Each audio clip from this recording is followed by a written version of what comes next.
La louange est à Allah, le Créateur du monde, celui qui existe sans début, sans fin, sans endroit, sans comment et ne dépend pas du temps. Rien n'est tel que lui et il est celui qui entend et qui voit. Quoi que tu puisses imaginer, Dieu en est différent. Et que l'élévation en degré et la préservation de sa communauté de ce qu'il craint pour elle soient accordées à notre maître Muhammad al-Amin, le véridique, l'honnête, celui qui a appelé à la religion de vérité, l'islam, la religion de tous les prophètes, du premier Adam au dernier Muhammad.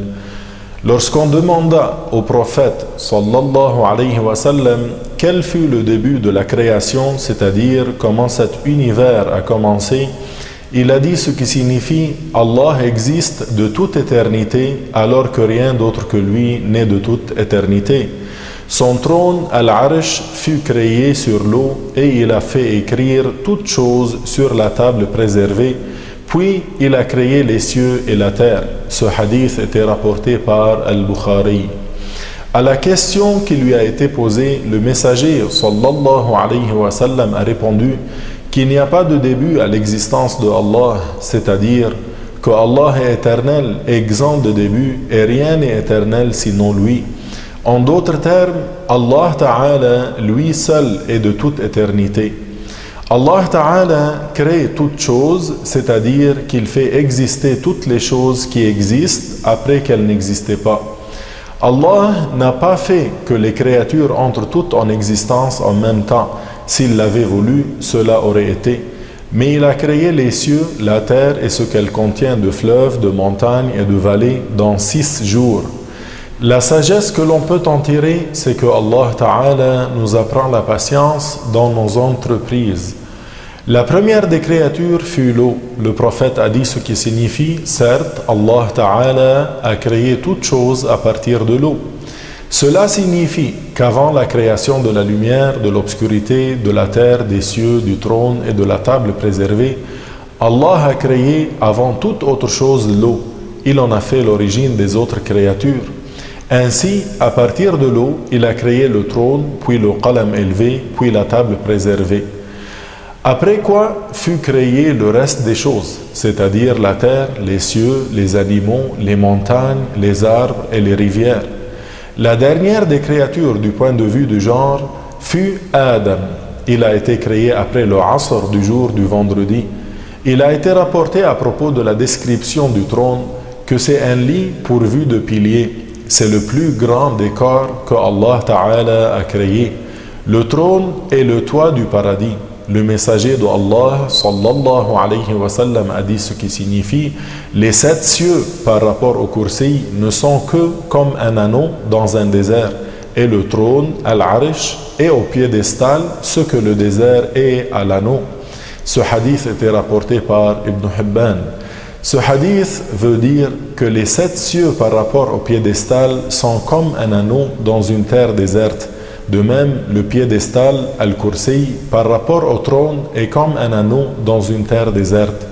Ceci montre l'immensité de l'étendue du trône qui est porté actuellement par 4 anges gigantesques et immenses. La distance séparant le lobe de l'oreille de l'épaule de chacun de ces anges est telle qu'un oiseau volant à vive allure mettrait 700 ans à la parcourir. Au jour du jugement, le trône sera porté par 8 anges.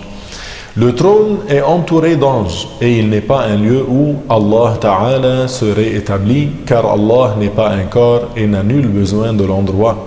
L'imam Ali, qu'Allah l'agrée, a dit ce qui signifie, certes, Allah a créé le trône comme manifestation de sa puissance et ne se l'est pas pris comme endroit pour lui-même.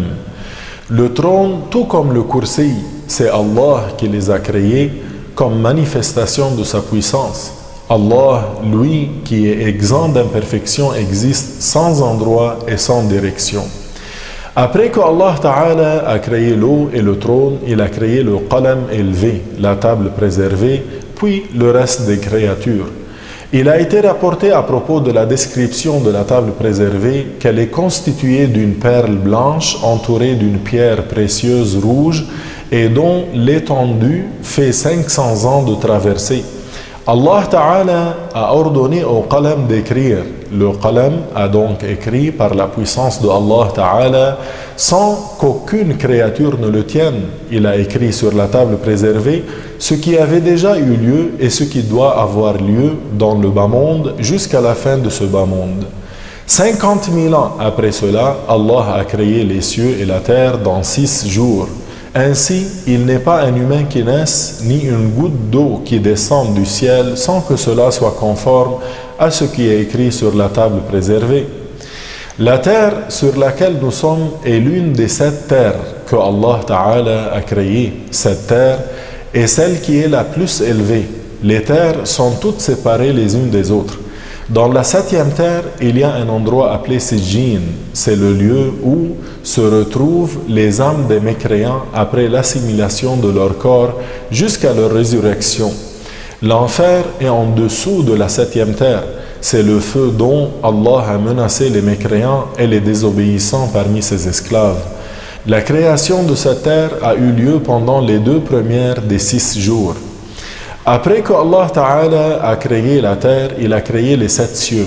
Ce sont des corps palpables que Allah a élevés sans piliers. Les cieux sont séparés les uns des autres. D'un ciel à l'autre, la distance est de 500 ans et l'épaisseur de chaque ciel est de 500 ans aussi.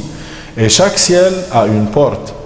Du fait de l'éloignement extrême du premier ciel de la terre et de l'incapacité des hommes à l'atteindre, certains contemporains croient à tort que l'espace qui contient les étoiles et les astres constitue la totalité de ce monde. Ils croient également à tort qu'il s'étend infiniment.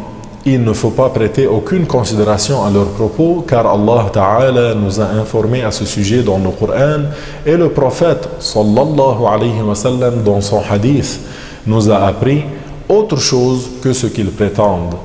Au-dessus du 7e ciel se trouve le paradis. Puis, après la création des 7 cieux, Allah Ta'ala crée les commodités de la terre telles que les fleuves, les arbres, les montagnes et autres.